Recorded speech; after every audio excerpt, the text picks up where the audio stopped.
Matilde Montoya. Su señoría, con fundamento en el artículo 319 del Código Nacional de Procedimientos Penales, esta defensa solicita la no vinculación a proceso de María José Villa Acuña, ya que en los antecedentes que evoca la Fiscalía no existe ni razonabilidad ni congruencia para establecer que estamos ante el hecho que la ley señala como delito de sexting en el artículo 180 bis del Código Penal del Estado de Chihuahua. En primer lugar, su señoría, hay que establecer que la Fiscalía ha omitido aberrantemente la relación que tienen María José Villa Acuña y Santiago Amparán Lara, y que ésta se puede desprender de la denuncia que presentó Santiago Amparán Lara el día 29 de agosto ante la Fiscalía General del Estado de Chihuahua. Una relación que se da desde la preparatoria cuando ellos se conocen y desde la cual Santiago Amparán Lara ha hostigado sexualmente constantemente a mi defendida María José Villa Acuña. Y en cuanto a los hechos que señala la Fiscalía del 11 y 13 de agosto, es importante precisar, su señoría, que el intercambio de mensajes de contenido sexual erótico se realizó por parte de Santiago Amparán Lara sin el consentimiento de mi defendida María José Villa Acuña, ya que ella muestra en todo momento su rechazo a continuar con ese contenido de mensajes,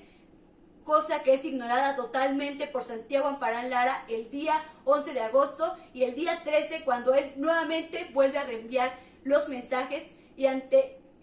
el rechazo de mi defendida, y que además lo ignora contundentemente, él le insulta y la llama textualmente calientahuevos.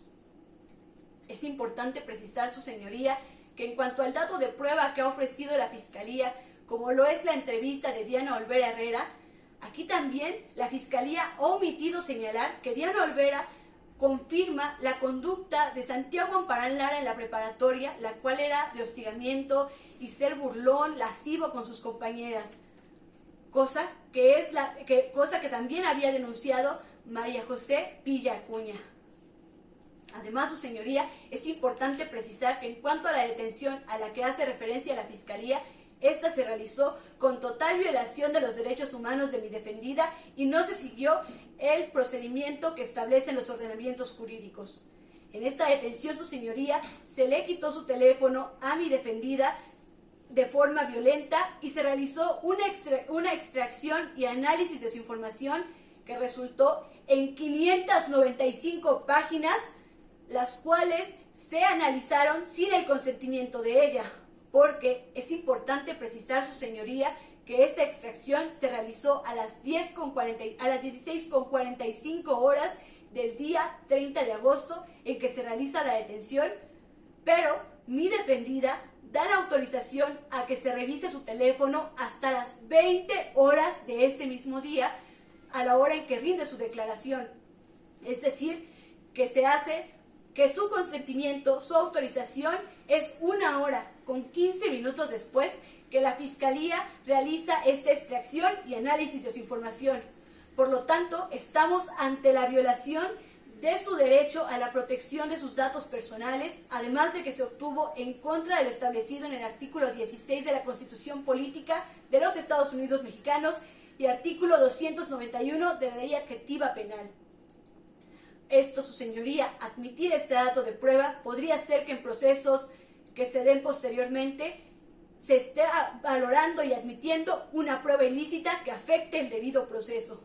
Por lo tanto, su señoría, en términos del artículo 300 de la ley adjetiva ya mencionada, solicitamos que todos los registros, las 595 páginas de información que se extrajeron de su celular, sean eliminadas totalmente, pues la mayoría de estos datos no tienen que ver con la controversia que hoy nos suscita. Es importante señalar, su señoría, que la Fiscalía trata de hacer ver una conducta lo que no es decir, trata de acreditar el hecho que la ley señala como delito de sexting,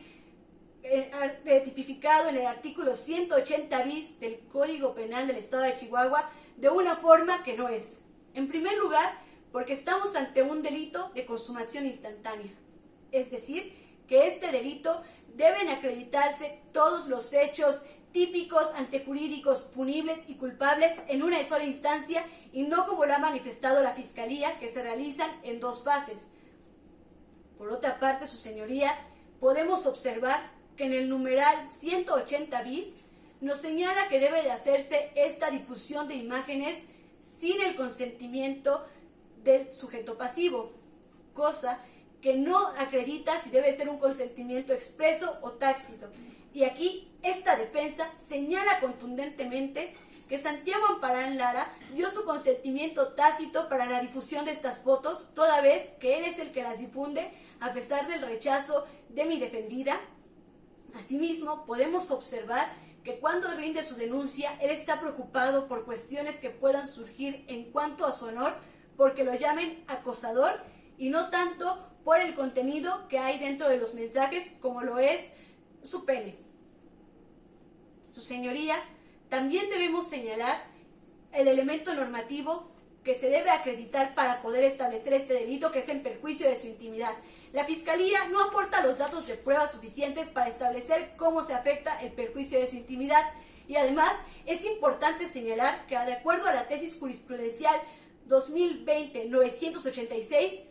los bienes jurídicos que tutela este ordenamiento jurídico en el artículo 180 bis es la libertad sexual y la seguridad sexual, y no la intimidad como lo hace ver la Fiscalía. Y el primero en vulnerar la libertad y seguridad sexual de mi defendida fue Santiago Amparán Lara, cuando le envía esas fotos sin su consentimiento y le insulta llamándola puta calientahuevos.